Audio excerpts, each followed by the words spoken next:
So, good evening, everybody. Under the impression of the extreme weather alert, this is completely connected to our topic.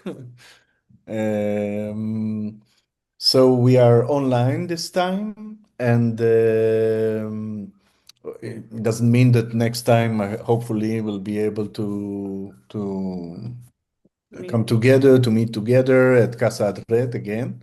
I don't know if I told you, Jeremy, but usually we sit in the place called Casa Adret, which is in the middle of the Jewish quarter, and it's the house that is belong to the family of the Rashba. So it's like a very charming historical place. So I'm glad that we are all together this evening, and especially you, Jeremy, for being with us again. So it was fascinating until now, and I would love to keep on studying. So thank you, Jeremy, and I Okay. pass it on to you. Well, so good evening. It's nice to see you all again. And thank you for inviting me back. It's not lo muvan me'elav, as we say in Hebrew. It's Our not obvious. pleasure. So I guess now we're all in the same boat, the same Zoom boat here.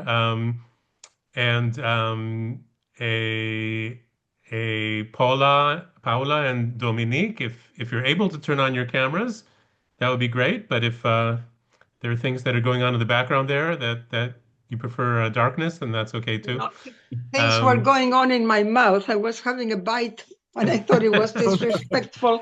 uh, Okay, that's I'm okay. there. I don't know what the international codes of Zoom etiquette say, but often eating and drinking is part of the experience. Okay, so I decided I started to make a PowerPoint, like a presentation, and then I realized that this particular session is much more text-based. In other words, I want to study more texts and more deeply with you, and so I decided we'll stick with with the document that is actually a collection of a number of texts around the issue. And so you're supposed to have that text in front of you, but I'll also share it on the screen because sometimes that's easier, certainly to know where I am at any given time. Um, so let's see if we can see this now. Um, so what I call this session is uh, fair use, overuse, misuse, and abuse. Um, I don't know if those all have similar translations into Spanish, but it's basically around a central value concept in Jewish tradition that is usually called Bal Tashchit. Okay, so let me just say a few words about that. Um, a Baal is like rabbinic language for negative, negating, and tashchit, lahashchit is to destroy. So it's usually translated as do not destroy, sometimes translated as do not waste. And we're going to do sort of a deep dive into what this value concept or ethical concept or legal category, because it's essentially part of halacha, of Jewish law. And we'll see where it came from and what it means, what it includes, what it doesn't include. And it kind of will really round out, I think, the progression that we've made from our first session, which I guess was 3 weeks ago, which was about the commons, about all those things that aren't ours and taking care of things that are connected to collective welfare. Um, and last week it was about consumerism, consumer culture, coveting, and things like that, which is basically about things that.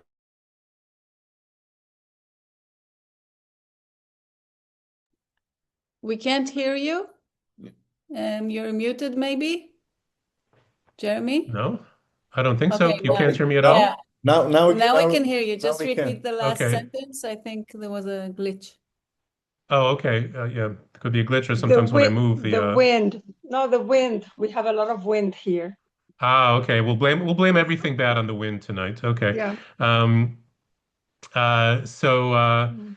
I was just saying that, putting this in context of the progression from dealing with the common good, the common welfare of the first session, and last session, which was about consumerism, in other words, sort of personal standard of living or how we fulfill our material needs.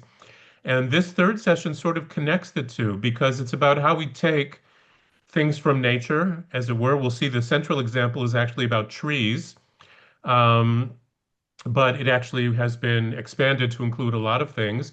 And what is considered the limitations on how we can relate to resources, and what's the line between, as the title suggests, fair use versus overuse or misuse. Okay, so I'm going to begin, and again, when I'm sharing my screen, I can't see everybody in the same way. So I definitely want to, there'll be times when I'll stop and ask you a question, and then I'll expect you guys to chime in.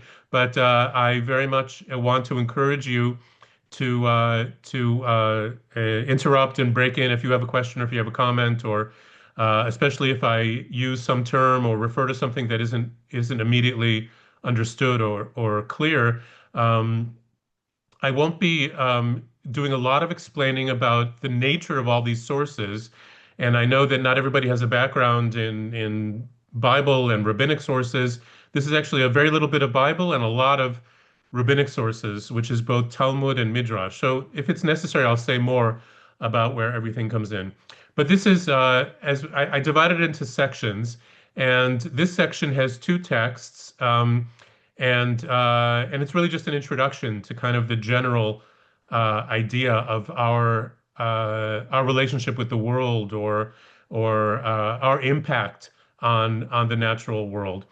And I brought the Hebrew in the text itself, both so you could see that I'm being faithful to the original, to the sources, but understanding that most of us don't speak Hebrew.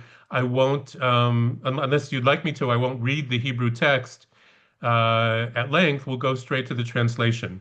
But if you do have a question about the translation or about what the original might mean, we can definitely go back to that. So this is the opening text that I chose to bring. It's from a collection that's called the Tanhuma, which is basically a collection of stories and midrashim. And it was put together probably in the 6th or 7th centuries CE. And in this particular text, it actually imagines a dialogue. Okay, so it's a little bit of a roman à clef in the sense that the characters are real. But the dialogue, at least the way it's reported here, probably didn't occur as reported. But it's a dialogue between a famous rabbi, Rabbi Akiva, who's known for a lot of different things. He lived around the time of the after the destruction of the temple in the 1st, 2nd centuries CE. So this text itself was written down much after the actual historical period.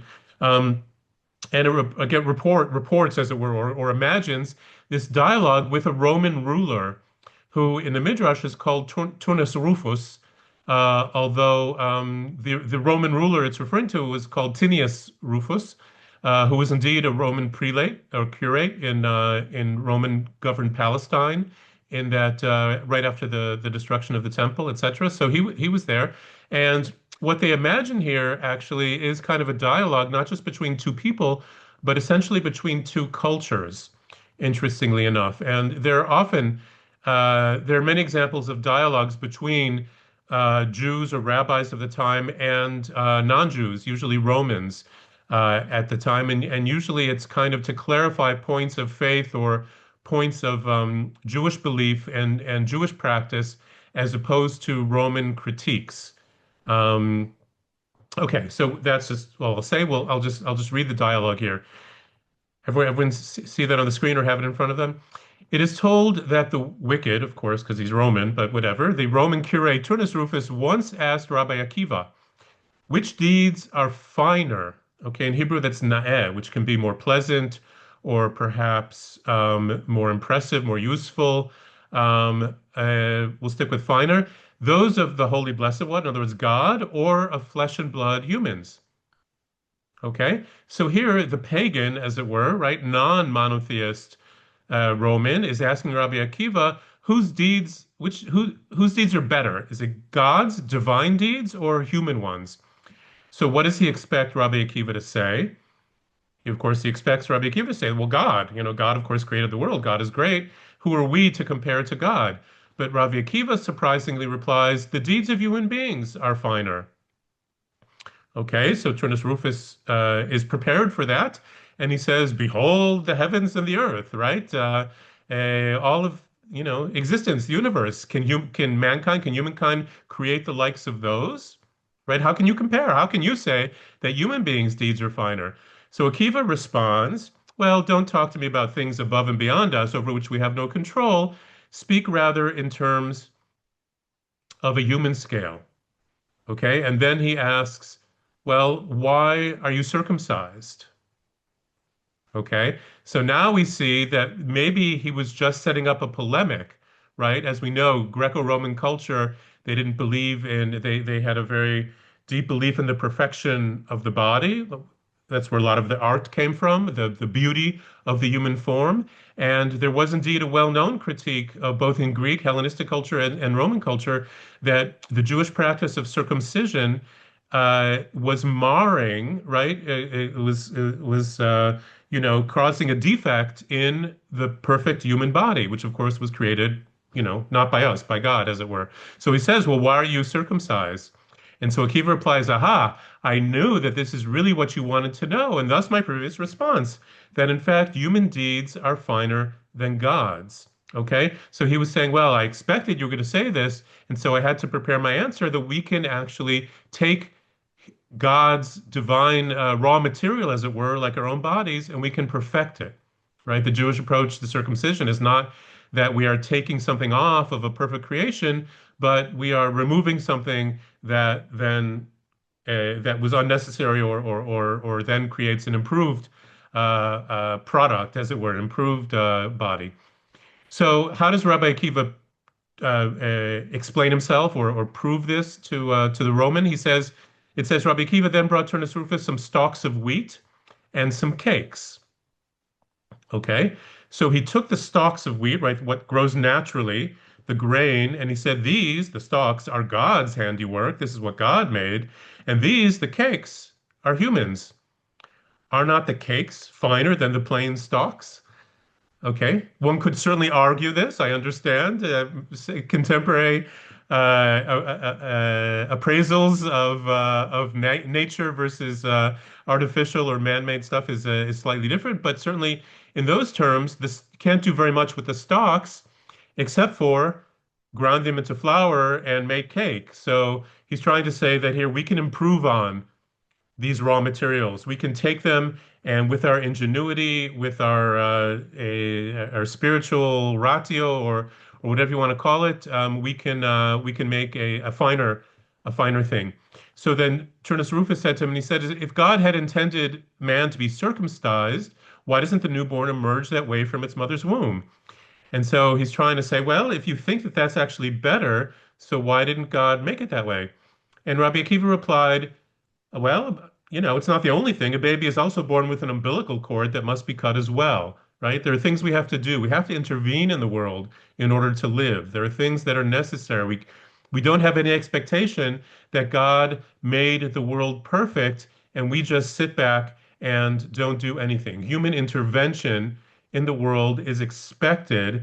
And in fact, it's not just for us to survive, but that we can improve on this. The world was indeed created by God, but it wasn't finished by God. We're here to sort of finish God's work. And so the final line of this story, it says, so why specifically do we circumcise?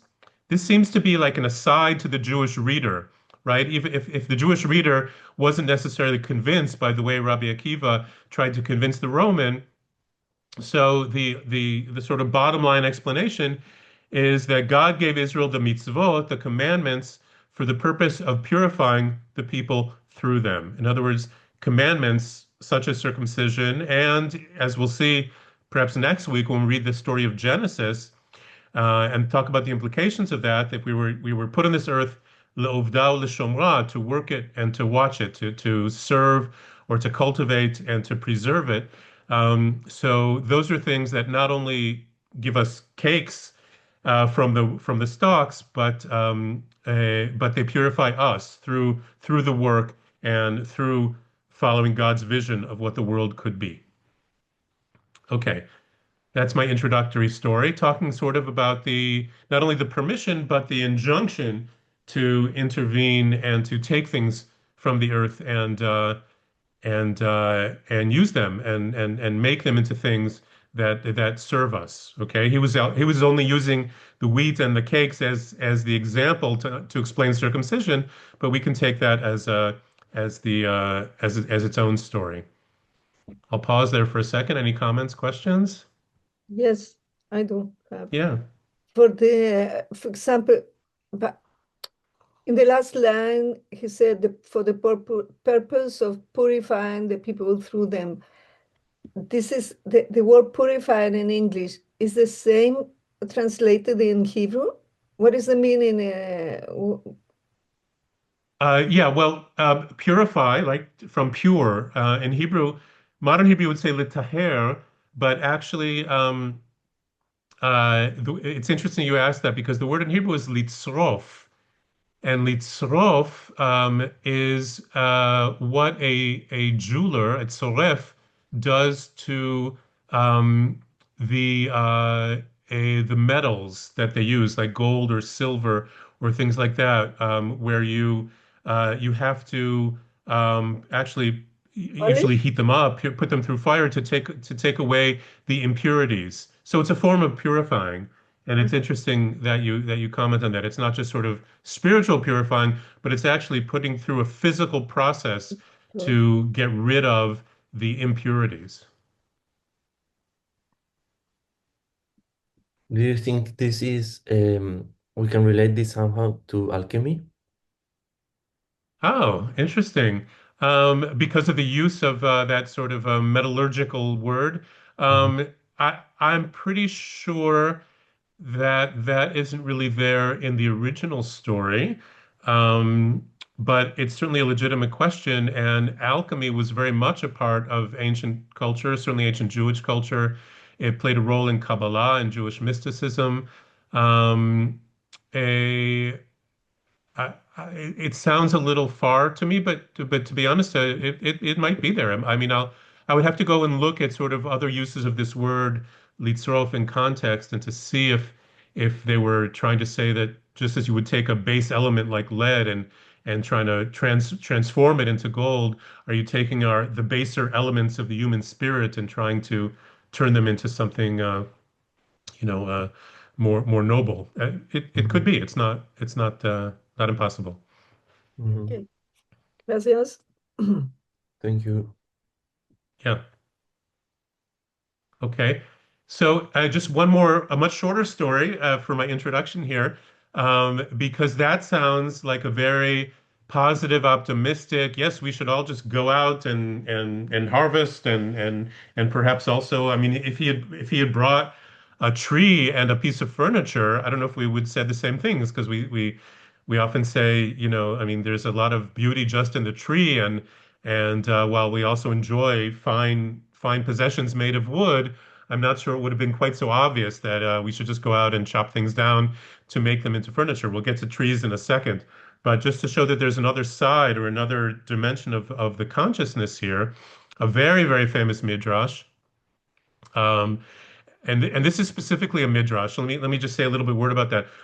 Midrash is it is a genre of literature that is basically kind of a literary commentary to the Bible in the sense that it is often taking biblical characters or biblical stories or biblical verses and expanding on them in some way, giving a little bit of a backstory. Right? We only meet Abraham just to take a different example, as a grown man in the Bible. And so there are plenty of midrashim that talk about what was he like before we meet him? How was he as a child? How did he relate to his parents, et cetera, et cetera. Those are midrashim. And so there are midrashim all throughout rabbinic literature. It certainly is part of the Talmud, which is a larger compendium which includes a lot of law, but there are also specifically books of midrash. So one book of midrash is called Midrash Rabbah, which means like the great midrash. And it's on almost every book of the Bible. So there'd be Breshit Rabbah, right? Genesis Rabbah, et cetera, et cetera. So this is from a book, a collection of midrash called Kohelet Rabbah. Kohelet is the Hebrew name of, I should have written this here, the book of Ecclesiastes.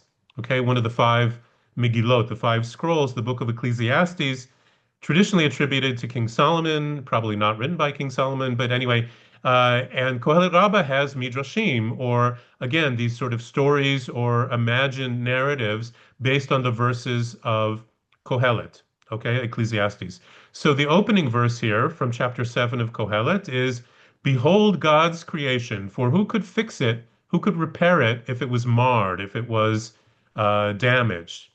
Right? Re'et ma'aseh Hashem, ki mi yachol litaken et asher uvtu. That's the Hebrew. That's the verse from the Bible, okay, in the quotes. And then after that is the Midrash, is what the rabbis sort of imagined happening or kind of created as a way of illustrating or exemplifying this verse. Okay? And so their little Midrash says, at the time when God created the first man, the first people, he took should be capital H. He took him to review each and every tree in the Garden of Eden and told him, Behold my creations, how pleasant and praiseworthy they are. Okay? Kama na'im umeshubachim. It's interesting. It's the same word as above. Na'eh. How fine, how worthy, praiseworthy they are. All that I created for you. Pay heed that you do not ruin and destroy my world, for if you ruin it, there is no one after you who will fix it. Okay. This is from about the same time period as the previous one, as the one from a different collection from Tanhuma. And I always found this is often quoted, especially in contexts of Judaism and the environment, saying like, oh, here we have God telling the human being to take care of the world because if we don't take care of it, if we ruin it, nobody's going to fix it.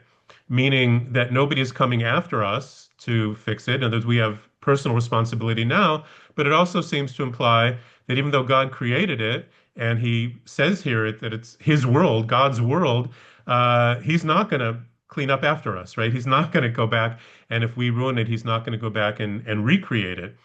And I always found this rather amazing that, 1,500 years ago or so, they had this idea that the human being could ruin the world, right? It's not just, I don't know, chopping down a forest or polluting a river or ruining some particular place. They had some kind of global sensibility and also an inkling that human beings, perhaps someday, might be in the position to actually do something truly destructive of that world. And so I don't know what people understood when they read this for the past 1,500 years, but when we read it now in the 21st century, it certainly has quite a bit of power and a very strong message to it. And so and again, neither of these are actually connected to this idea of Bal Tashchit that I mentioned, which we're going to go into now, but I just thought it was important to bring sort of these two very illustrative stories that show different sides of this idea of our interventions in the world and the risks of those interventions. Okay? Comments, questions? Yeah, Jeremy, and perhaps could Yeah. that the world that the guys were living in at the moment was kind of more of a scarcity rather than abundance world, and therefore you need to Right. preserve more rather than everything is just blooming around you and you don't really care. Like we do in Sweden. That's true. Although it's interesting that that they chose to place this particular story in the context of the Garden of Eden, which was supposedly everything blooming around them, right? Everything. It was definitely a little scene of abundance. Um, but very soon, of course, the human being was exiled from the garden into that world where they had to earn bread by the sweat of their brow, et cetera, as it's described in Genesis. But you're right. I mean, in a world of scarcity where you really have to scratch out a living, and where now everyone's sitting in their house over there in Catalonia, protected from the high winds. But if you were living in more flimsy structures and the high winds came along, they would feel much more vulnerable. Um, so yes, on the one hand, they might have felt much more vulnerable in terms of exposure to floods and droughts and other natural disasters and how difficult it was to actually survive. But it's interesting that they translated that into a consciousness of ruining the world, not just that they themselves would have a difficulty of surviving. So it's sort of a different context. But yeah, it's interesting. All right. I want to move along and I want to get you also a little bit more involved here. Okay. So we are going to start with a biblical text, which is the source of this idea of Bal Tashchit. And as you can see here, section B on page 2, I called it Ki Ha'adam, the biblical prohibition on cutting down fruit trees. Okay? You can, if you ever want to look up the actual source, it's from the book of Deuteronomy, the book of Devarim, chapter 20. And I called it Ki Ha'adam because there's a very key in English, a very central phrase here in these two verses that's four Hebrew words, Ki Ha'adam etz hasadeh, and which means, I'll just translate the words, I won't translate the phrase because that's actually the exercise here. What does it actually mean? But the literal or apparent simple meaning of it is Ki Ha'adam, because or for the human being, the Adam, etz hasadeh is a tree, an etz of the field. For the human being is a tree of the field. Um, okay. Um, Now I'll tell you, just the first thing you might think is that, well, this is an interesting metaphor, a poetic metaphor, ki adam etz hasadeh, because a human being is similar to a tree of the field. And in fact, there's a famous Israeli song, which I considered playing for you, but then I thought maybe if you don't understand the Hebrew, it's not as clear. But a famous Israeli poem and song that actually does use this verse to unpack or explain this comparison. We talk about people having roots. We're structured a little bit like a tree with a trunk and branches. Trees get cut down. People also get cut down. That poem and the song made from it is actually a very sad song, and it's often sung at funerals precisely because of that image. That people like trees can be cut down in their prime, can be destroyed. Um, but what's interesting here is that the biblical verse does not mean, does not intend to mean a metaphor. It's not comparing the ways in which human beings are indeed like trees, okay? And there are two possibilities of what it could mean, at least two. And so here, what I'm going to do is I'm going to read the Hebrew, and then I'm going to, if there were many more of you, I probably would have used breakout rooms to actually have you talk one-on-one. But I'm just going to sit back and let you try to figure out on your own or together what we're actually talking about. Okay, so here's the Hebrew. All right, verse 19 up there. Ki tatsur el ir yamim rabim lihilachem alea letofsa lo tashchit et eitza לנדוח עליו גרזן, כי ממנו תאכל, ואותו לא תכרות, כי האדם עץ השדה לבוא מפניך במצור. רק עץ אשר תדע כי לא עץ מאכל הוא, אותו תשחית, וחרט ובנית מצור על העיר אשר היא עושה עמך מלחמה עד רידתה. Okay, that's the Hebrew. So in English, it begins, when in your war against a city, you have to besiege it a long time in order to capture it, you must not destroy its trees. All right, let me stop there and just give you the context, right? Ancient Israel, we're talking about the time of the entrance of the people of Israel into the land of Israel. right? This was written in Deuteronomy, which is supposedly Moses' last speech, sort of on the edge of the land of Israel before going in. And he gives them all kinds of commandments, what they should do in the land, how they should farm, how they should build cities. And one of them is if you meet with armed resistance, what should you do?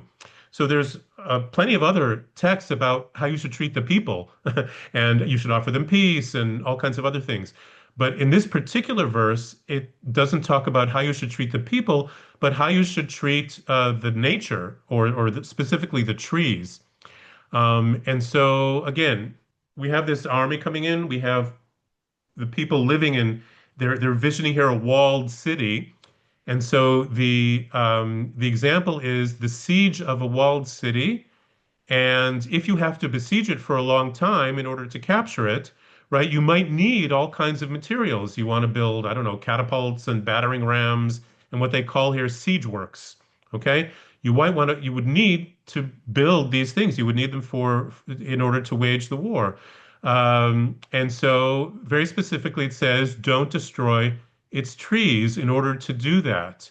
Um, and uh, and so what I'm going to do now is what you have here are, I'm not sure why I did the first one in, oh, uh, you know what? So let me read the first one, which is in bold print, and I'll show you the ambiguity, and then I'll let you read the two translations. So when in your war against a city, you have to besiege it a long time in order to capture it. You must not destroy its trees, wielding the axe against them, okay? Chopping them down. You may eat of them, but you must not cut them down. Ki ha'adam etz hasadeh lavo mipanecha b'matzor. That's the Hebrew. I'm leaving it there in the original for a second. Only trees that you know do not yield food may be destroyed. You may cut them down for constructing siege works against the city that is waging war on you until it has been reduced. Okay? So now let me sit back for a second. What you have below that, the two numbered paragraphs, are two different translations. One is what's called the New JPS translation, and the other is what's called the King James Version, or the New King James Version. Okay, the differences in the part that isn't bolded are not so important. Obviously, it's different phrasing, they're different translations. But the parts that are bolded, in other words, the parts that are in the dark black print, those are the translations of that phrase, Ki ha'adam etz hasadeh lavo mipanecha b'matzor, and they translate them very, very differently. All right. Just as an aside, I'll say that this reflects a different approach in biblical commentary and interpretation. One of them is according to the great commentator Rashi. One is according to a different commentator, Ibn Ezra. So it's not just the way these two particular translations do it. It's indeed historically two different ways of interpreting this verse. And here's what I would like you to do. I would like you to read these two translations, and first of all, try to figure out what is prohibited, right? What are these verses saying you shouldn't do? And conversely, what's permitted? What are they saying you should do? But more importantly, and more germane to this question of how to understand that phrase, why? What is the reason given for this commandment? Okay? Go ahead.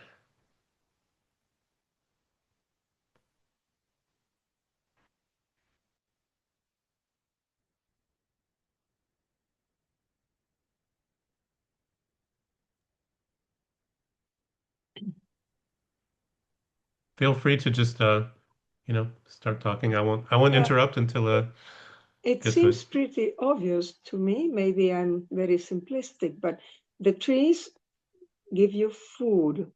You can eat the fruit, and that's why you cannot cut it down. Cut them down. That's the only reason. In the first paragraph, it doesn't explain. No. Yeah, I agree with Dominic. I also thought it was pretty straightforward. I mean, like, it's not the first time that I see it, but it's like it gives you food, and it also takes time to grow it until it gives you food, right? So if you are trying to capture a city where you're supposedly want to settle afterwards, it makes sense that you have some food afterwards and not destroy everything around it, right? So I think it's kind of like from a Sure. practical standpoint. It's like So saying, don't that- throw the let me just baby with the bathwater. Don't throw the baby with the bathwater. Kill your perhaps enemy, but don't destroy the trees. okay. Well, so let me just ask you two other questions. That seems to square pretty well with translation number 2. So let me just ask you two other questions. First of all, if don't cut down the trees, that's prohibited. What's permitted? Is anything permitted? And second of all, how do you understand translation number 1?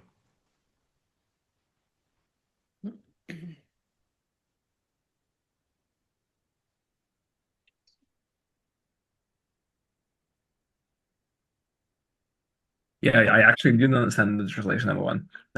Okay, The fair part enough. that trees of the field human to withdraw before you into the bestiality. Do they mean that they are human or they're kind of somebodies in general, or they're kind of a pure nature, belong to nature? Kind of, I don't know. I'm not really too sure what it's meant here. I have a very cynical interpretation, which believe it's close to the context of war. And my interpretation is like it's like the comparison between trees and human. It's a covered comparison, and it says the same thing about human. Do not destroy human, do not kill human that you can use. So I'm thinking about rape and slavery.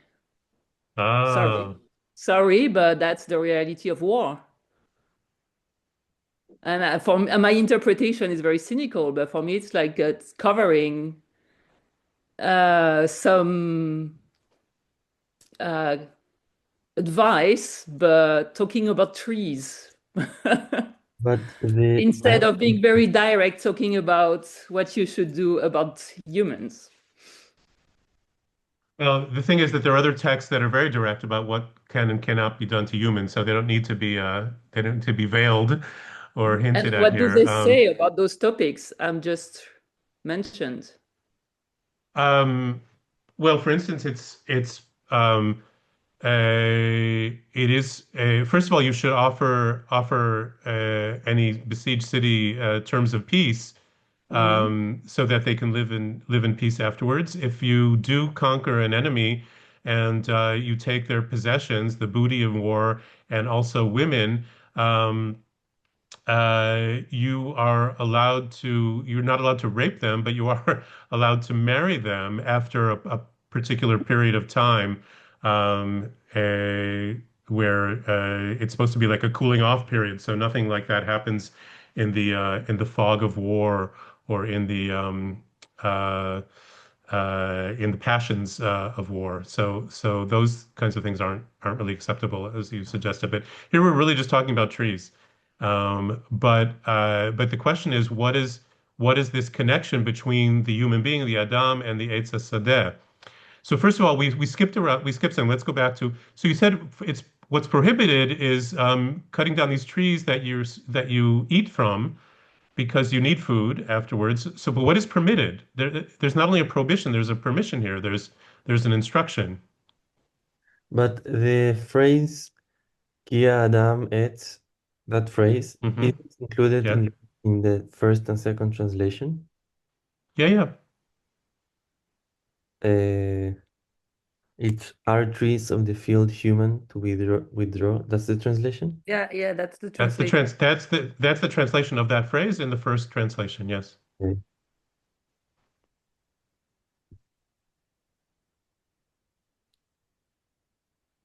Again, this might be simple, as you said before. Like you said, well, it seems obvious, right? I mean, but and we'll go back to what's the obvious and the non-obvious part. But the second verse in each of the translations tells you that you can cut down trees to use that are not fruit-bearing trees. Only trees that you know do not yield fruit may be destroyed. In other words, cut down to use for constructing siege works. So first of all, there's a very basic distinction here between fruit trees and non-fruit trees. right? An apple tree and a pine tree or something, which is of course referring to human food because um, all trees bear fruit of various kinds. Not all of it is edible for people. But they're saying that we are making a distinction here between two different kinds of trees. And so the second translation indeed expresses what you've expressed before by saying that, well, especially if you are waging a war for a place that is or will eventually be your home, and as you mentioned before, you really need to take into account the long term, as it were. It takes several years for trees to bear fruit, and so if you are not just worrying about uh, the need of today, which is winning the battle, but you're worrying about long-term survivability or sustainability, then there are certain things you shouldn't do in waging a war that's going to end up hurting yourself as well. That is not just their food, but it's also your food. But again, that's not what the first text is saying. The first translation is saying takes this phrase "Ki ha'adam etz hasadeh lavo mipanecha b'matzor." I understand that if you have no Hebrew, it sounds crazy that this is also a translation. But and I'll talk about the two translations in a second. But let's just explore this one. Are trees of the field human to withdraw before you into the besieged city? Okay. Rashi makes this clear when he comments on this. He says he makes it clear that it's a rhetorical question, right? And remember, the biblical text doesn't have punctuation, so basically any sentence could be a question or an exclamation or something else. So it's not crazy that they decide that this should be a question. Are trees of the field human to withdraw before you into the besieged city? And his answer is, of course not. Trees are rooted to the spot. And they're innocent. They're not part of your battle. If you have a battle with people, why should you involve the trees, right? Don't cut them down because they have their own existence with no connection to you, right? The explanation of why not to cut them down is not because you need them, but because they're independent. They don't need you. They have their own value. You shouldn't be.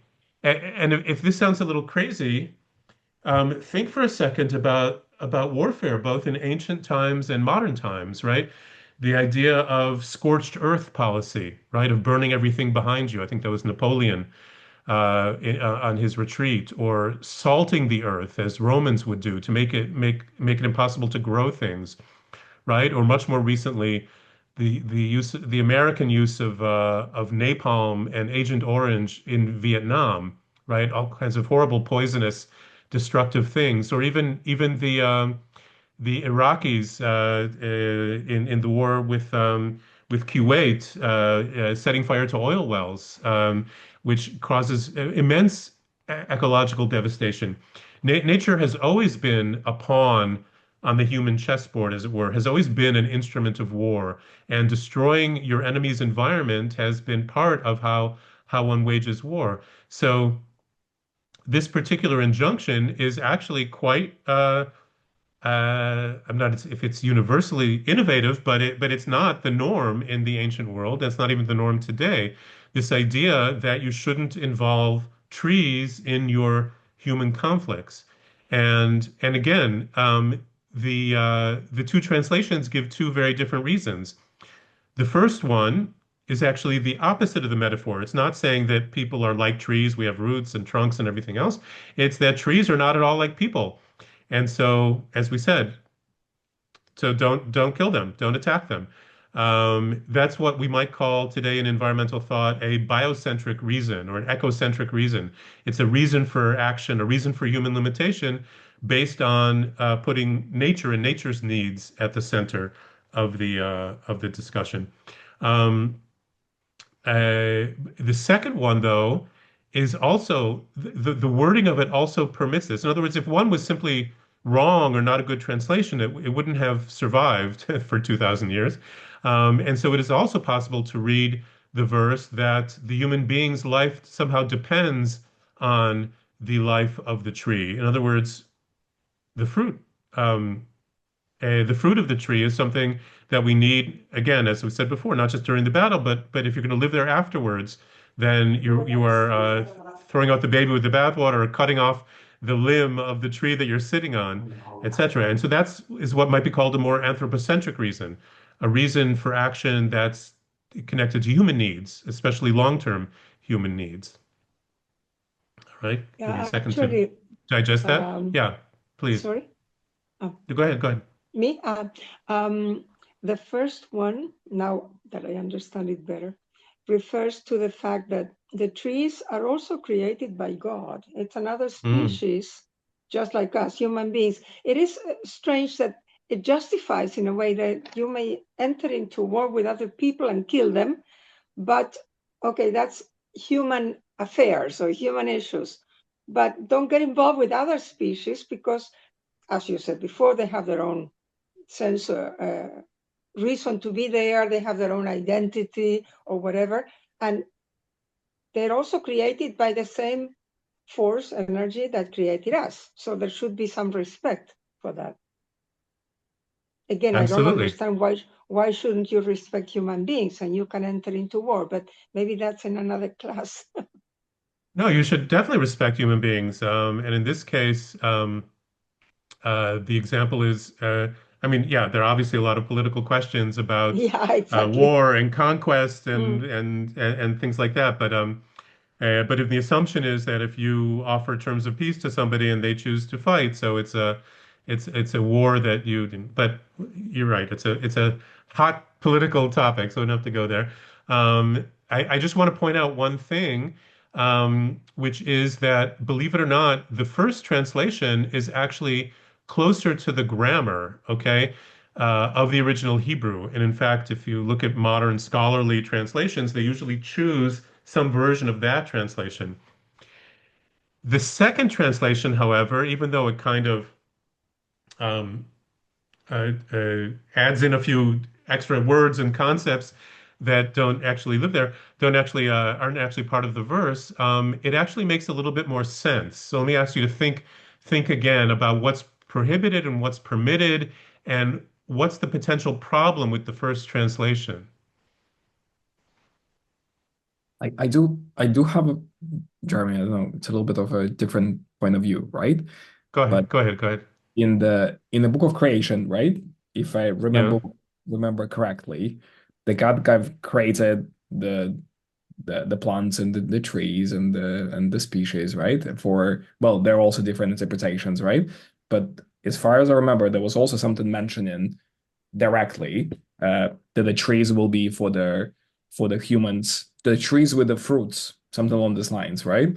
Are created kind of for the humans to eat off them, or something. Well, it's a very interpretation, right? But something along this line. No, it is it's interesting. It's that verse in chapter 1 of Genesis actually says that indeed the growing things, the vegetation is there to also be food for the human beings. And interestingly, about the fruit and the seeds as well, right? In there, but for yeah. yeah. Just as an aside, that verse also, because it doesn't say animals, implies that the first human beings were vegetarian, right? That they didn't kill for food. But yeah, go ahead. Yeah, so that's one. The second one is Tu B'Shvat, no? That now we reinterpret, but in reality Yeah. it was a tax holiday, right? When the people who were Right. I remember, right? People were getting the fruits of the whatever fruits they were growing, whether it's olives or the actual fruits, right? And they were supposed to give part of it Yeah. to the coins, no? So with both of these things in my head, it's Yes. a pretty practical usage of the trees and kind of usage of the trees to give you food, right? Rather Sure. than thinking of them as another species to be protected, if you know what I mean. So that kind of goes into a little bit of the opposite of what is suggested in the first translation, which I'm still trying to figure out how can this be, right? Because in my head, the trees and the food, and it's kind of very practical, right? with all of the other verses. Yeah. But it's absolutely. No, it's interesting because I look at it as two sides of the same coin. I mean, because when you uh, when you take the fruit of a fruit tree, or when you enjoy the fruit of a fruit tree, you are interested in its well-being, Yeah. right? It's not like You cut it off and enjoy the fruit. Yeah. exactly. You don't want to kill the tree to you want to enjoy the fruitfulness, enjoy the fruit and not harm the fruitfulness, as it were. And so in this case, your interest and the tree's interest are very much aligned. Mhm. And so in reality, there isn't necessarily a difference between you desiring your own long-term well-being and you desiring nature's long-term well-being. I mean, that's, I think, a significant point in environmental thought in general. Sometimes we try to make a distinction between, well, are we doing this for our own needs or are we worrying about nature? And the fact is, we can't worry about our own needs without worrying about nature, right? We can't exist We are as a part of nature species to start with. without Yeah. Yeah. yeah, yeah. So in that respect, it comes down Sorry, to it. Um, yeah. but and I have a lot of trouble with this text, really, really, Okay. because in at the first point, if we are talking about the environment, really war shouldn't happen. Really, really shouldn't happen. Nowadays, Of no, course. but especially nowadays, because we know that wars nowadays are super destructive. Uh, Absolutely. I'm going to talk what is happening to Ukraine, what is happening in Gaza, what is happening. There is nothing left that. And also, I don't know, my question to the environmentalist to Israeli what do you think or what do you feel what is happening now? Not, I'm just not talking about Gaza, also what is happening in Cisjordania with the cutting of the olives and all that. So I have a lot of trouble and sadness um, with this text. No, because reality, what is happening nowadays, and the text, um, because I think we should put it in the really in the actuality. How do you say actuality? What is Yeah, happening? yeah. Okay. No, thank you. First of all, thank you very much for sharing that. And I completely identify with what with your sentiment on that and your comment. Um, and I mean I don't have a specific comment um, except that you know, occasionally, I, as I think I mentioned in my biography, I'm part of the environmental movement here, and oftentimes in trying to reach a wider audience, environmentalists try to say, well, you know, we're not right wing and we're not left wing. Environmentalism is actually worrying about everybody, and it should be, you know, it's not right and left. It's forward. It's trying to be a broad-based, non-political approach to some very contemporary challenges. And in fact, it's very distressing to see that things like climate change have become very much politicized, and like the right wing, at least in America and a little bit in this country, don't you know oppose dealing with climate change, and it's hard for me to figure out how that's connected. But in direct response to your comment, I will say that many environmentalists in this country, if you're talking specific about the Israeli reality in terms of Israel and Gaza and the West Bank and things like that, are indeed also peace activists. In other words, you can't divorce your concern for a healthy and just and sustainable environment with the idea that war is completely incompatible with that, that we need to find other, you know, however you understand the differences in terms of sovereignty and land and all these other things, which are not the topic of this, and so I'm not going to go into it. But they shouldn't we shouldn't be engaged in warfare over this because, and in fact, one of the keys to solving environmental issues in this part of the world would be a just and lasting peace and cooperative relations so we can talk together about water and about land and about population growth and about pollution and all these other things that don't know any of these boundaries and things like that. So I mean I don't know what you and I together would say to the rest of reality who seems hell bent on not only killing each other but also destroying the land that we're fighting over. But I believe I agree with you, or at least the way I interpret your sentiment is that you can't divorce care for nature, care for trees, care for the environment from care for human beings and for an extreme devotion to pursuing peace and preventing war. Absolutely. Can I say something? Yeah, Uh, sure. about this, it's ironic that uh, we talk so much about the land, whose land Hmm. is it? Yeah. But the land is the environment, is the trees, is the rivers, is the sea. So if it's our land, let's say, like the Jews, it's the Jewish land. Uh, then how are we in relationship to that land, Yeah. right? Yeah, I mean, the word land is used so much, but it's not viewed in an ecological way very much.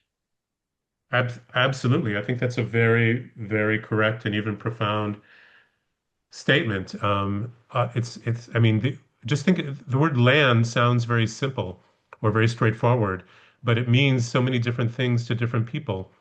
For some people, land is real estate, right? It's something to be bought and sold, and we should build houses on it, and we should develop it. Undeveloped land is just waiting for economic progress, economic development. For other people, for the military mind, land is territory that can either be conquered or lost or needs to be, where we put the boundaries and needs to be taken into account for security and things like that. But as you point out, land at its deepest, at its most inclusive, is nature, is creation. It's the environment. It's everything that we're dependent on. And even though it's become a little bit cliche, a common response is, well, the land doesn't belong to us or doesn't belong to them. The question is, do we belong to the land? And if we Exactly. believe that, then what would that mean in terms of our behavior, right? So I completely accept that. Okay. I think we've talked about war and peace enough. Let's get back to the trees, if that's okay with you. Continuing on. So this idea, just to go back to the Hebrew for a second, because this idea of lo tashchit et etzah, do not destroy its trees, um, has given the name to this mitzvah, this Jewish value, this Jewish law, which is Bal Tashchit, don't destroy. Okay. So it seems very, just to sum up that thing about the biblical text, it seems very clear and very absolute. Do not cut down fruit trees in a time of war. All right. As it says, you can cut down non-fruit bearing trees. Um, uh, Precisely for that anthropocentric reason, right? If you have to cut down trees, well, you certainly choose the ones that don't give you fruit over the long term. Um, but you could almost even say, well, it wartime is a very extreme situation. It's life and death, right? If if the thought was that if you cut down the trees, you could make the weapons that you needed to conquer the city, that would shorten the war, that would save lives. It seems to be saying that even if you can save lives, you still shouldn't cut down the fruit trees. But then in the Talmud, where they say, well, on the one hand, they expand the context, as I call this section, section C, expansions and contractions. On the one hand, they expand the context to not just about wartime, because they're saying, well, if you can't cut down trees to win a war, then you shouldn't be able to cut down fruit trees at any time, right? So it seems like saying, well, if that's the case, the Talmud, as it often does, says, well, that's difficult to live with right? There never any need that would allow us to cut down a tree, sorry, a fruit tree specifically, okay? And so they then start talking in a very Talmudic way about, well, maybe it is the case. Basically, it starts by asking the question of what is a fruit tree? All right, it seems clear in the biblical source. Well, a fruit tree is a tree that bears fruit. So let me just read. As you can see, the original Aramaic, right, the original text of the Talmud is very short, and this translation, which is a well-known English translation, it gives it gives the whole context to make it understandable. And the words that are in black that are bolded are actually those are the words that are in the Aramaic. So you can see how much they have to fill in to make it clear. We won't spend too much time on that. I'll just say so. We're in number 4 here. Talmudic trees and their fruit, number 1. Source A. So they're saying, in connection with the prohibition against cutting down the trees, the Gemara, that part of the Talmud notes, Rav, a famous Talmudic rabbi, said, with regard to a palm tree that still produces fruit in the amount of a kav. Okay, a kav doesn't matter, it's like a bushel. Like, a big, I don't know, 10 kilos or something. 10 kilos of dates. It is prohibited to cut it down because of this prohibition, right? So they're already saying, wait a minute, a fruit tree. But fruit trees, when they're very young, they don't produce that much fruit, and then they grow older and they produce more fruit. And fruit trees eventually get old and they wither and they die. So there comes a point where it is technically a fruit tree, but it's no longer producing fruit. So the very Talmudic mind saying, well, would this prohibition against cutting it down apply even then? And so Rav here suggests a limit. They said, well, if it still produces at least a kav, at least a certain number of kilos of fruit, well, it's still a fruit tree, and so we really shouldn't cut it down. But then the Talmud raises an objection. I'm moving on to B. That isn't it taught somewhere else? How much fruit must an olive tree have so that it's not cut down? And the answer there is a quarter of a kav, right? 25% of what the palm tree produces. But think about it, palm trees are huge and dates are very large. Olive trees are smaller, but they're also more valuable, right? If you think about it, you in Spain certainly know, but here in Israel, olives give us olive oil, etc. So in this case, olive trees are different since they are significant or a bigger contributor to our human economy, as it were. So you have a different standard for olive trees. All of this is trying to figure out if we're really trying to live with this commandment, right? Don't cut down fruit trees. Then how do we know when it should apply and when it shouldn't apply? So here they're saying, well, there's stages in a tree's life, and even different trees might have different characteristics, different criteria. Okay, so all that sounds very almost economic, right? This absolute prohibition, don't cut down the fruit trees because we love fruit, we need fruit, and we also love the trees. We don't want to cut down the trees. Here they're saying, well, maybe there are trees you can cut down, you can't cut down. And then we come to source number C, where Rav Chanina says, my son Shivcha, that's his name, my son Shivcha didn't die for any other reason than that he cut down a fig tree before its time. Okay? Which is like, whoa.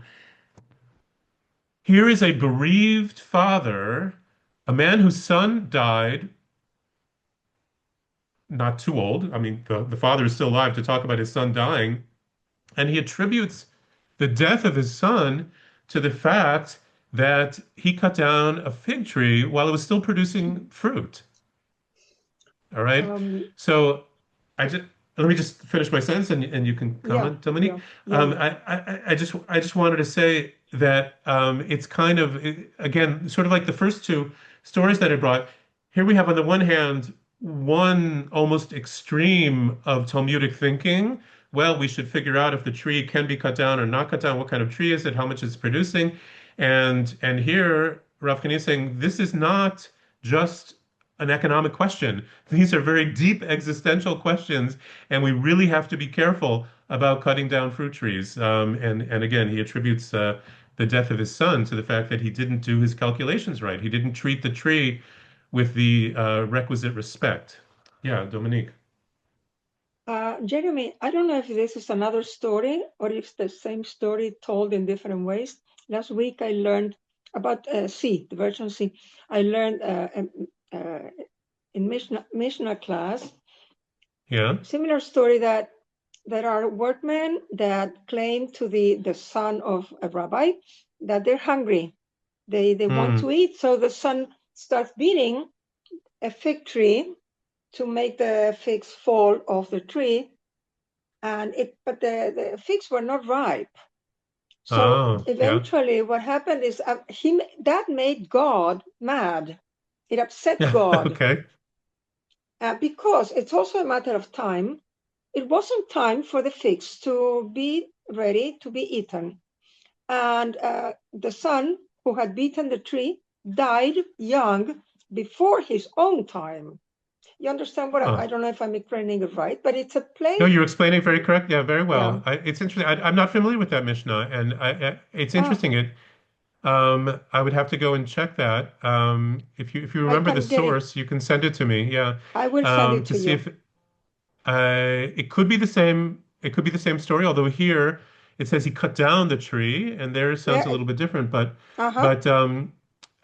it could be some kind of version of a similar thing of God not taking great displeasure in not treating the trees, especially fig trees, correctly.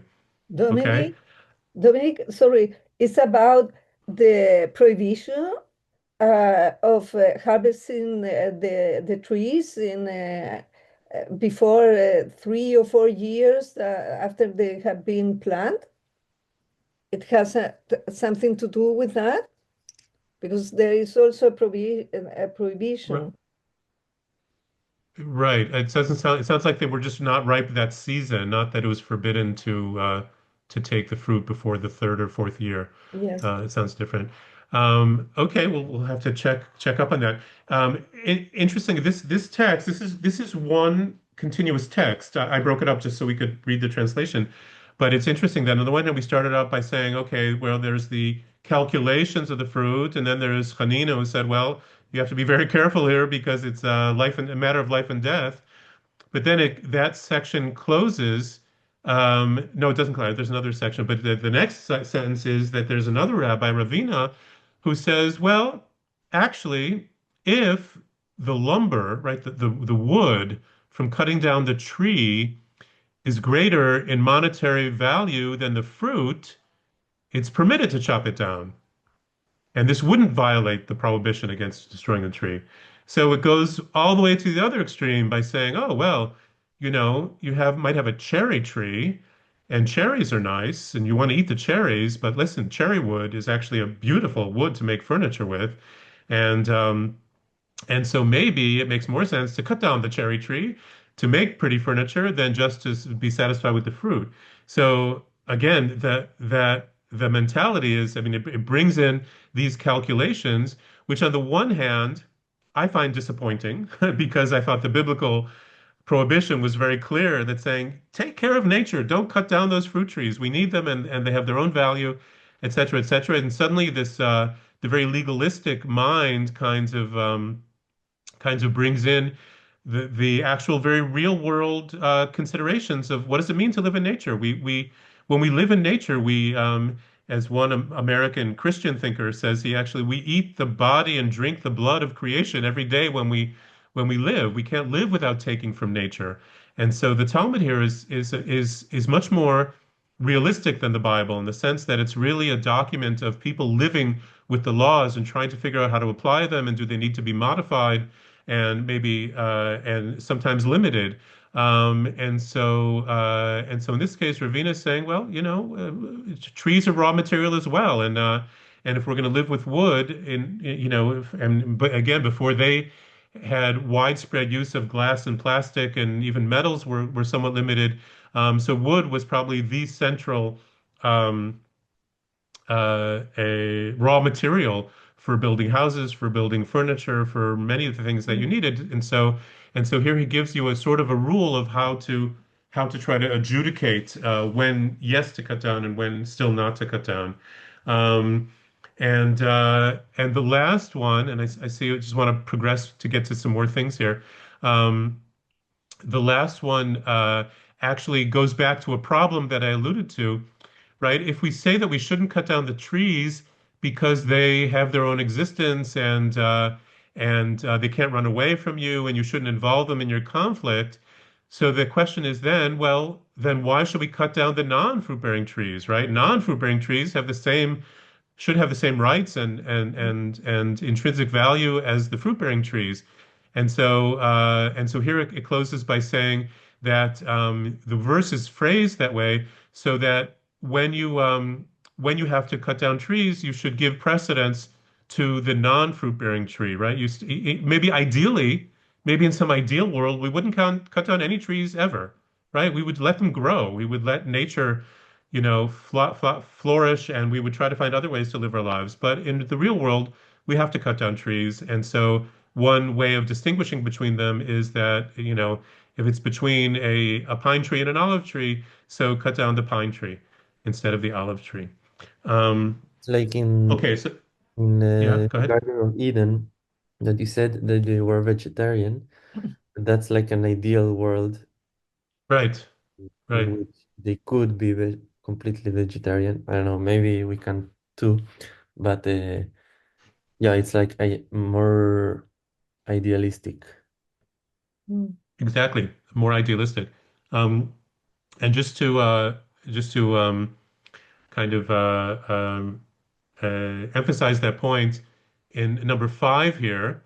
We'll skip number 1, A for the second, but look at B, source B, which is from a source called Pirkei de Rabbi Eliezer, which is also like a collection of midrash from those early medieval times. It says, when people cut down the wood of a tree that yields fruit, its cry goes from one end of the world to the other, and the sound is inaudible. Um, when the soul departs from the body, the cry goes forth from one end of the world to the other, and the sound is inaudible. Interesting, interesting comparison, as it says, "Ki ha'adam etz hasadeh," for trees and people, there's this connection. And here they're saying that the death of a tree, we should feel it. We can't hear it. Maybe, we're not, it doesn't make the same. Here the same when the soul actually departs from the body. That's also an inaudible sound, but it's sort of this piercing cry that is sounded in the universe, and the same would be true of a tree. So there are these approaches as well about that takes us out of that strict economic calculus and puts it back in the realm of, wait a minute, there are deep spiritual values to these things. One question, Oh, yeah, Jeremy. I yeah, have one question about the text of before, the other one text. It said, because all the discussion is about cutting the trees on one tree or two trees, but there's something about, for example, about how many trees you can, some limit, like the forest. This says something about what about the forest, or because this is like an individual term, but also right. there's something about in collective way. That's an excellent question, especially given challenges of our own time when we talk about deforestation. Because I guess you could read this verse to say, well, the Bible might, according just to these verses, right? You can't just say the Bible when you're talking about one verse, but these verses would seem to imply that you could cut down the Amazon rainforest, right? Because or at least large swaths of it, because a lot of those trees aren't necessarily producing fruit that we eat. So on the one hand, they didn't have, I think, a big global conception of what does it mean to chop down an entire forest. That I don't. I mean, I think that they would have also seen that as almost inconceivable. Why would you want to chop down a forest, right? What would be the benefit in that? And in fact, that goes, I think, to this question of what does it mean to be a fruit tree, right? If a fruit tree is something that produces something that we consume, like fruit, um, so the literal thing is, of course, apples and oranges and cherries and olives. Mm. But the Amazon rainforest, for instance, regulates the entire climate of the atmosphere of the planet Earth, produces oxygen in South America that we breathe in Europe. I mean, it produces fruit in the sense that it produces things that our existence is dependent on. And so I would say that even though the verse itself doesn't talk specifically about those trees and doesn't place limits about how many trees, I think that we could definitely say that an implication of this law, and we'll see how general it gets really soon, um, a would definitely be that you absolutely can't cut down large forests because those are things that are very important to the continued existence of the world and to the human race within the world. But you're right to notice that the text itself does not say, okay, only 5 trees and not more. It doesn't have those limits. I I know you're Yeah. short of time, but we warm up and we want to participate a little more. We get Please, more please, ideas. please, please, go ahead. Go Yeah, ahead. there is a concept today about controlled tree cutting. I don't know the exact expression. There is a method to cut down trees without destroying the forests, and Of it's course. very well. It exists in the other day I saw a documentary from the United States, but it can be applied anywhere. That you can really take wood without having to destroy the whole thing. I mean, you take Of what you course you can. need, or yeah, Yeah, of course. control No, there are deforestation, or you have to understand there are 2 reasons why you might cut down a tree, right? One is because you want the wood, and then there's a whole field of sustainable agroforestry where that's people it. know how to manage forests, right? I That's it. mean, That's it. just you know, That's just yeah. just generally, if a tree takes 10 years to reach maturity. I'm just throwing out a number. It could be anything. But if a tree takes, Yeah. so, and you have a forest, so you should only cut down 10% and replant it Exactly. every Yeah. year. And then you will always have a forest there. You always have a forest Yeah. with mature trees. It- But if you take 50% of the forest every year and replant that, then you will very quickly not have a forest, or you won't have trees Yeah. that you can cut down. So Exactly. that's about sustainable forestry. But the Exactly. main reason why large forests are being cut down in the world, especially in the It's not Amazon, that. is not for the No, wood. It's for the it's land. They want to speculation. Yeah. clear and they want the land so they can Yeah. either graze cattle for the meat industry or grow potatoes for McDonald's French fries. And I'm Yeah. only slightly Exactly. exaggerating. Um, and so But then the question becomes, then there's no intent to regrow the forest or to so you have to make those exactly. distinctions. Yeah, absolutely. Very And the trees also, excuse me, but the trees also give food to animals, not just for Of us, course. not to Of us. course. That's what I'm saying. Every tree is a fruit-bearing tree, right? The fact that we can't eat acorns or things like that doesn't mean that it's not food. Of course it's food. It Absolutely. it the trees produce the nuts and berries for the animals to eat, Exactly. to spread the seeds. So yes, Exactly. everything. Once you have some kind of ecological perspective on it, right, that everything is connected to everything else, and we're part of a larger system, then you have a different consciousness about what are the implications of our actions. Jeremy, Yeah, one Margot, yes. uh, related to my former question, I really was asking you about the commons, the Talmud and the commons, because I know I Right. have been studying, I'm not a Talmudist, of course, but I have been through the very deep studies of Talmud. And Talmud, Okay. it is very concerned about the public space and the use that we do and the relationship with the public space so that was really my question about the forest or well but really was Yeah, about good point. Right. No, no, you're right. Yeah, I didn't make the connection between forests, which are a type of commons, absolutely. And I don't know if rabbinic literature makes that connection because when they talk about Reshut HaRabim, the public areas, they're not thinking about wild nature. They're thinking about more urban areas or more places that are defined by human settlement. But I think the connection needs to be made. Absolutely. Absolutely. okay, thank you. Yeah, sure. So one more stop here uh, on the from the trees. as I mentioned, we looked a little bit at Talmudic sources, and of course, the Talmud was later codified or kind of boiled down, as it were, into Jewish law, into law books. You might have heard of the Shulchan Aruch, which actually doesn't have Bal Tashchit in it for some reason, but Maimonides, right, the Rambam, a native of your country, um, he wrote one of the most important books of Jewish law called the Mishnah Torah. And there he actually gives a whole explanation, which we have right here on the screen as source number 6 of Bal Tashchit. And you're certainly welcome to look at that in more depth. I want to just point out one thing, which is the big, I talked about expansions and contractions. So a big expansion here is how he ends this paragraph. He says in source C, right at the bottom of this section, the bottom of the page, page 3, he says this prohibition, right, Bal Tashchit, does not apply just to trees alone. Rather, anyone who breaks utensils or tears garments or destroys buildings or stops up a spring, right, who keeps water from flowing or ruins food with a destructive intent transgresses the commandment of do not destroy.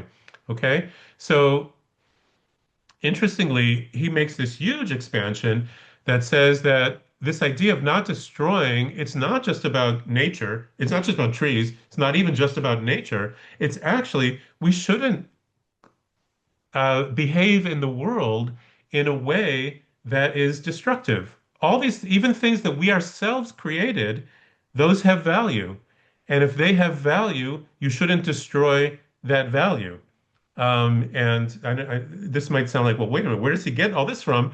But when we talk about the reason why, when we talk about Judaism and the environment or Jewish teachings on how to relate to nature and the environment, one of the main things we talk about is Bal Tashchit, not because it speaks about fruit trees in wartime, but because it was eventually expanded as it is here to talk about, wait a minute, where do we see value in the world and how do we preserve that value and not destroy it? Okay, so that is a big connection here. I'm going to take maybe another 10, 12 minutes of your time and not end too late tonight, if that's okay, because I just want to show you a few other things. Okay, well, I'm moving on to page 4, which is section C. I tried to be very organized here, so it'd be easy to follow those sources.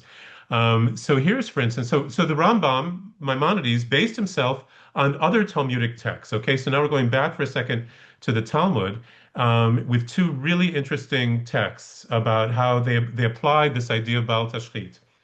So here I'm in number 7. Rabbi Zutra said, one who covers an oil lamp or uncovers a naphtha lamp, naphtha is like kerosene, transgresses the prohibition of Bal Tashchit, since these acts cause the lamp to burn with unnecessary speed. Okay, are you following this? Do you understand it? In other words, you have this technology, a lamp or a candle that burns something to create heat and light.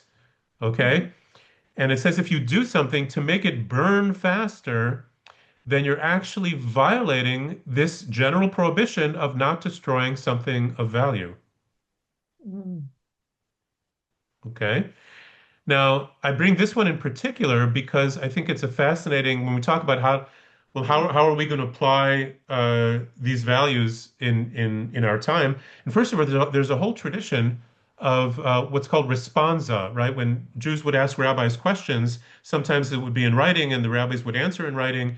And so there's a whole literature of rabbis answering questions about halakha. And so there are definitely ones relating to Bal Tashchit, especially things like, and these are all the way into recently up into the late 20th century, of asking a rabbi, well, I bought a house and I want to add a room, but there's a tree there. Am I allowed to cut down the tree to add a room to my house?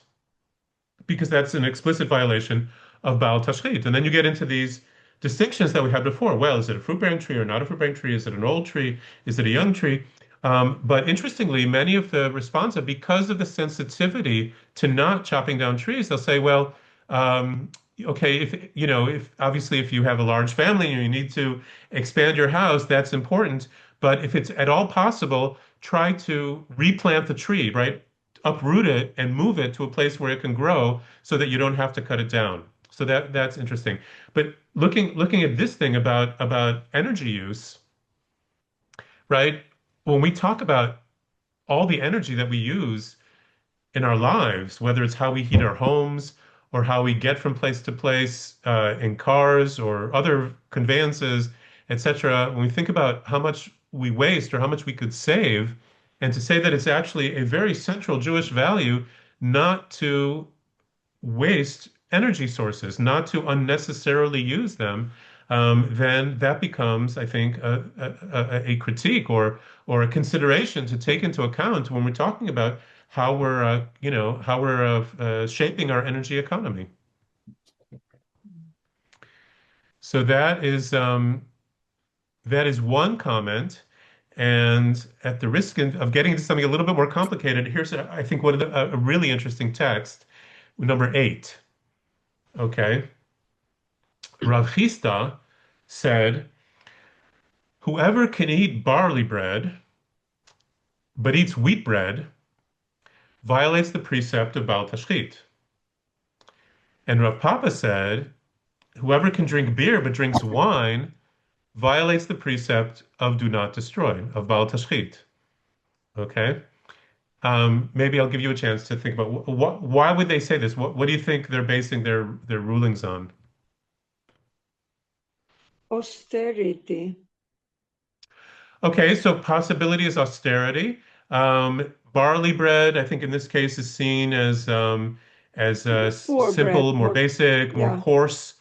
Where wheat, especially white bread, would be finer. Say if you can make do with less, and you eat more, or you eat something more luxurious, then you're actually destroying something. Other comments? It's kind of like that oil lamp, right? That you're using more resource, Okay. the same for the same end goal, essentially, right? Kind of the same with the wine. It takes longer, right, than to do a beer. Hypothetically, I'm not really too sure about that though. But yeah, um, Yeah, actually, since beer and yeah, wine might be clearer. I think it does use more resources, takes more time, more expensive, certainly. So there's definitely all kinds of questions perhaps of more what you would space. invest Yeah, in drinking. It's interesting yeah. they don't say whoever can drink water but drinks beer violates do not destroy. Like there's a limit to how much we're going to sacrifice here. We got to have at least something to drink. In the So Middle Ages, it was like so common that they made every food they put some beer in it because it's like it puts it.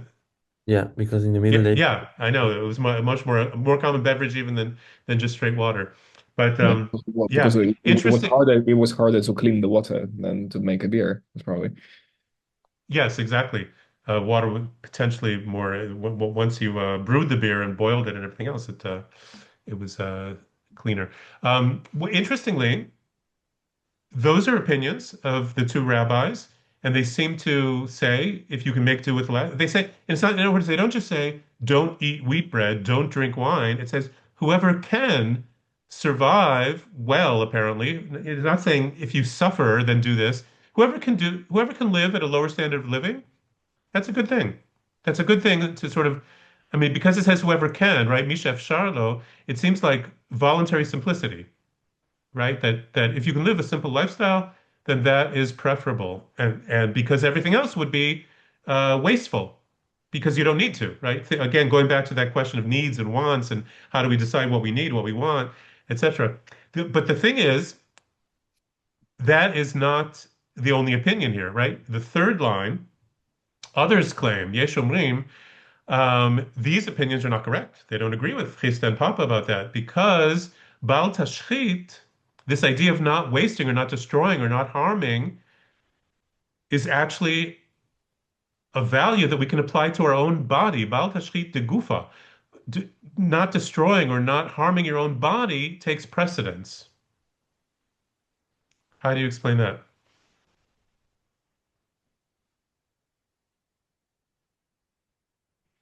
It might not necessarily be clear with barley versus wheat bread or beer versus wine, but we could certainly say like regular food versus health food, or a cheaply built car versus a really sturdy, well-constructed car or something. You should not go for the lower standard if it's going to harm your health and your own physical, your own body. Yeah. And there are two things here. So one is, even though there are these voices, Hista and Papa, who are claiming, simplicity, austerity is a good thing, the others say, well, wait a minute, there's a limit to that. Don't do something that would actually ruin your health, right? You have to take care of yourself. And by this, it's implying it's not only the trees that are out there that have value that we should protect, or all those other possessions that Maimonides said. Your body too is a created thing. Your body too is part of nature. You have to take care of it in a way that doesn't let it go to waste, doesn't destroy it, doesn't harm it, etc. That is also an environmental value, which I think is a really interesting um, perspective because we don't often think about those connections. There's an approach now in public health. Yeah, go sorry, ahead. go. Okay, I'll just say my last thing and then. Yeah. So there's this approach in public health that's called One Health. I don't know how common it is in Spain, but I know it from the States and from Israel, where the idea is that, often the medical profession just focuses on human health.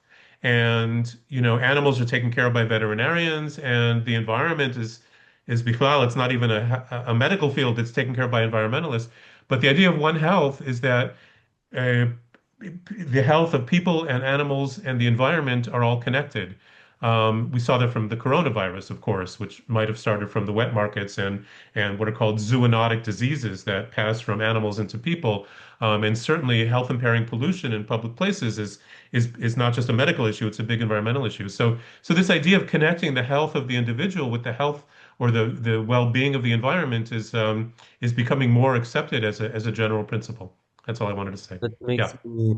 Oh, sorry. Yeah. Dima wanted to Dima, talk. then Michael. Yeah. Yeah, just very quickly. No, because I kind of disagree on that, the last disagreements, right? Because the way there it's phrased, the way they're understood, Okay. it says whoever can eat barley bread or whoever can drink beer, which assumes that there Right. are some people who can't, right? They have a gluten intolerance and they cannot drink beer, and therefore they'll drink wine, right? I don't know, the gluten intolerance was a thing back then, but it kind of implies that it's not applied to everyone, and there will be people who will be excluded out of it, not because they're, I would assume my interpretation was because of the kind of physical issues that they might have, right, with a particular food. Right. No, yeah, you're right. It's not isn't necessarily a contradiction to the previous, but it's a qualification of what does it actually mean to be able to eat. It means that you're doing it and it doesn't impair your health, that you're not no bad reactions, etc. Yeah. For Michal. me, can I say something Oh, that I don't know, it's like one interpretation that I have, because they said they do not say, okay, they are saying everyone can have to do Bal Tashchit, Tashchit. is Yeah. it Tashchit? Well, the thing that I wanted to say in a very complicated way is that they're also like setting like kind of a standard of equality, like equality society, because they are not saying, well, the rich could eat, if you are poor, you can eat barley, do not do with wheat, because it's expensive, and so it is like some kind of, it is safe for anyone. I don't know. I think they are talking about equality in society. That's one interpretation of myself. Huh? Uh-huh. Okay. Thank you. Yeah. I wanted to say that you were talking about the specializations and expertise. Like a medical professional, he knows about the human body, so he Okay. doesn't care about the health of the human if it's related to the environment. I mean, that's an exaggeration. He does care, but in some way, it's true. Yeah. That professions work like that. And maybe there could be a case to be made that the Torah teaches the opposite, because the individual needs to be like an expert in everything. Hmm. Uh, the person needs to not be an expert in one aspect, but in everything. Yeah. Hmm. Yeah, interesting. And if not the Torah, certainly the society has to treat them as connected and needing to know the knowledge of all of them. Thank you. All right, I want to conclude with a section from the last page. It's sort of a longer section. It's actually from a well-known rabbi from Germany named Rashar Hirsch, Shimshon Raphael Hirsch, from a book of his called Chorev, which was like a commentary on the Torah. He actually wrote it in German, so this is a translation of the German. And I'm going to start from the second paragraph. I'm just going to read this, and because it really takes it. If we thought we were talking about a very small kind of esoteric, excuse me, or niche kind of mitzvah, here he sort of says how um, how broad or how deep or how central this is. It says, "Yea, do not destroy anything. Bal Tashchit is the first and most general call of God, which comes to you, O human, when you realize yourself as master of the earth. All around you, you perceive earth and plant and animal. Yea, earth and plant and animal already bearing your imprint from your technical human skill. They have been transformed by your human hand for your human purposes into dwelling place and clothing, food and instruments, and you have taken them as your property." Right? He's just kind of describing the world as it is, not necessarily giving an ideal. Although, as we'll see next week, when we talk about the Genesis, the creation story, that does seem to be the approach of Genesis chapter 1.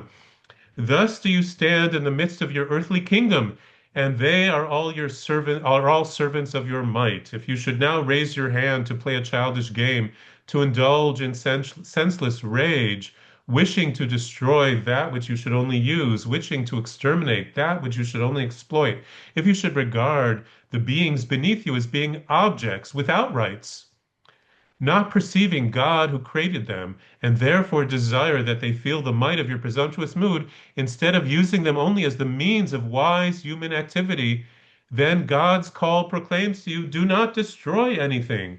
Be a person. Only if you use the things around you for wise human purposes, sanctified by the word of my teaching, only then you are a person and have the right over them which I have given you as a human being. However, if you destroy, if you ruin, at that moment you are not a human being. You are an animal and have no right to the things around you.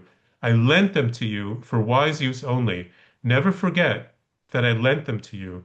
As soon as you use them unwisely, be it the greatest or smallest, you commit treachery against my world. You commit murder and robbery against my property. You sin against me. Right? That's, of course, God talking. This is what God calls unto you, and with this call does he represent the greatest and the smallest against you, and grants the smallest as also the greatest a right against your presumptuousness. Right? We haven't spoken about whether nature has rights or not. Here brings us this term. This then is the first law which is opposed to your presumption against things. Regard things as God's property and use them with a sense of responsibility for wise human purposes. Destroy nothing, waste nothing. Do not be avaricious, right? Greedy. Don't be greedy. Be wisely economical with all the means which God grants you and transform them into as large a sum of fulfillments of duty, right? Duty to God as possible.